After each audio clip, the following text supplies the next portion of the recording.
আপনাদের সামনে পেশ করতে চাই। আপনারা ব্যক্তিগতভাবে সবাই আমাকে জানেন, আমি সুদীর্ঘ সময় এআইডিএফ দলে ছিলাম, এআইডিএফ দলের সভাপতি ছিলাম এবং আমিনুল সাহেবের সঙ্গে আমি দল করছি। উনি এইবার যখন এনসিপির নমিনেশন সাবমিট করলো, কেন এনসিপির নমিনেশন নিল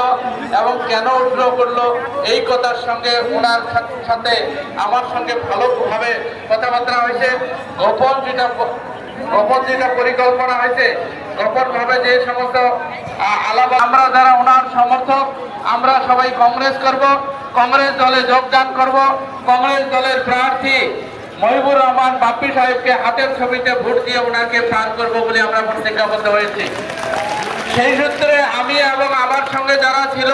তাদেরকে নিয়ে আমি কংগ্রেস দলে জয়েন করেছি এবং আমি ব্যক্তিগতভাবে সবাইয়ের কাছে অনুরোধ করছি, যে সমস্ত আমাদের লোকেরা ছিল,